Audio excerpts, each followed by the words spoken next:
वासंती द्वारा लिखी जयललिता की बायोग्राफी अम्मा में आज हम पढ़ेंगे उसको सारे राज पता थे। वासंती लिखती हैं, जयललिता और शशिकला का संबंध न सिर्फ एक रहस्य था, बल्कि यह उन लोगों में रोष का कारण भी था जो एक समय जयललिता के सर्वाधिक भरोसेमंद समर्थक थे। जयललिता ने जो अपने एकमात्र भाई, अपने रिश्तेदारों और मित्रों से किनारा कर चुकी थी, अब शशिकला को उड़ान पिरवा सगोत्री घोषित कर दिया, यानी एक बहन जो सहोदर नहीं है। पार्टी कार्यकर्ताओं को विश्वास था कि शशिकला और उसके करीबियों ने लोहे की एक दीवार खड़ी कर उनको तलेवी से अलग कर रखा है। उन्हें लगता था कि मुलाकात की उनकी प्रार्थना और व्यक्तिगत पत्र जयललिता तक अब शायद नहीं पहुंचते हैं। जयललिता ने पार्टी कार्यालय में आना बंद कर दिया था और वह जिला सचिवों से भी नहीं मिल रही थी जो उन्हें जमीनी हकीकत के बारे में बताते। अम्मा बदल चुकी थी। शशिकला में ऐसा क्या था कि उदासीन और पृथक रहने वाली जयललिता उस पर पूरा भरोसा करने लगी। जयललिता चाहती थी कि वे शादी और बच्चों वाला सामान्य जीवन व्यतीत करे जो उनके भाग्य में नहीं था। अब कम से कम उनकी एक मित्र थी जो उनकी चिंताओं को सहानुभूति के साथ सुनती थी, जो उनके कामों पर सवाल नहीं उठाती थी, जिसने उनके घर की देखभाल का काम संभाल रखा था और जो उन्हें शासन के मामलों में सलाह नहीं देती थी। इसलिए जब लोग कहते कि उनके कई राजनीतिक फैसलों के पीछे शशिकला का हाथ था, तो उन्हें खीज होती थी। यह न सिर्फ मुख्यमंत्री के रूप में उनकी प्रतिष्ठा के खिलाफ था, बल्कि बिल्कुल बकवास भी। मई 1996 के विधानसभा चुनाव में जयललिता की करारी हार के पीछे एक कारण शशिकला और उसके करीबी लोगों की ज्यादतियों को दिया जा रहा था। उस अपमानजनक पराजय और करुणानिधि सरकार की शशिकला को विदेशी मुद्रा कानून के उल्लंघन के आरोप में शशिकला को गिरफ्तार कर जेल भेजने की नाटकीय कार्रवाई के बाद द हिंदू अखबार को एक लंबे इंटरव्यू में जयललिता ने आरोपों का जोरदार खंडन किया और अपने मित्र का बचाव किया। शशिकला ने एक संविधानेतर सत्ता केंद्र के रूप में कभी काम नहीं किया। लोगों को समझना चाहिए कि एक राजनीतिक नेता को भी अपने घर की साज संभाल के लिए किसी की जरूरत होती है। किसी पुरुष राजनेता के घर में पत्नी होती है और एक महिला राजनेता के निजी कामों को उसका पति या भाई संभालता है। मेरा कोई नहीं है।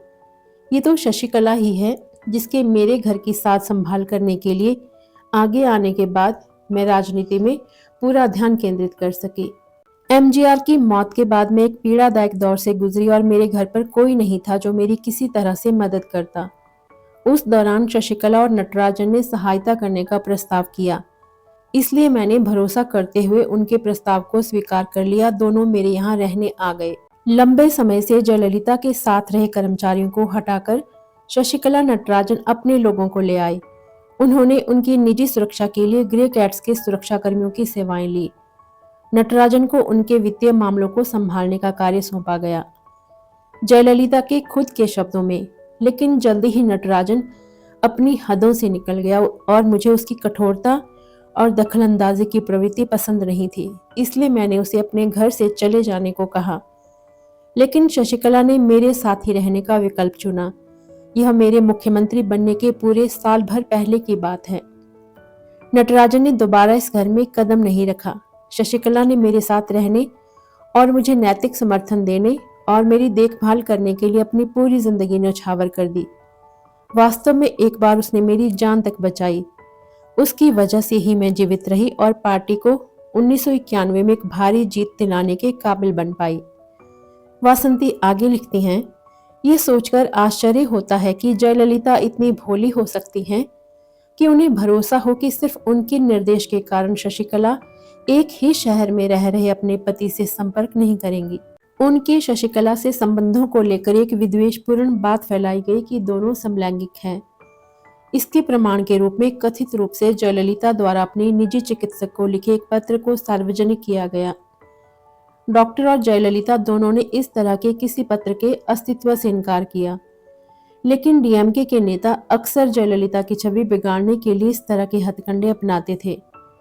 जब सिमी गरेवाल ने अपने टीवी कार्यक्रम में उनसे इस बारे में पूछा, तो जयललिता ने कहा कि इस तरह के बेहुदे आरोपों को नजरअंदाज करती रही हैं।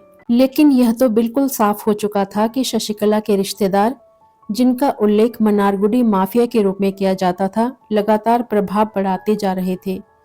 वे जयललिता के दौरों के साथ साथ उनके मुलाकातियों और उनके लिए आने वाले फोन कॉल्स पर भी नियंत्रण रखने लगे थे। शशिकला के जयललिता की जिंदगी में आने के बाद उनके भरोसे के ज्यादातर लोग धीरे धीरे उनसे दूर हो गए। शशिकला जयललिता की अंतरंग मित्र बन चुकी थी। एक जाने माने पत्रकार का मानना है कि यह एक वित्तीय जाल है जिसमें दोनों फंसे हुए हैं। शशिकला एक ऐसी महिला है जो जयललिता के बारे में बहुत ज्यादा जानकारी रखती है। जयललिता उनसे किनारा नहीं कर सकती हैं। कल हम पढ़ेंगे दीवार पर लिखी इबारत। तो फिर मिलते हैं कल।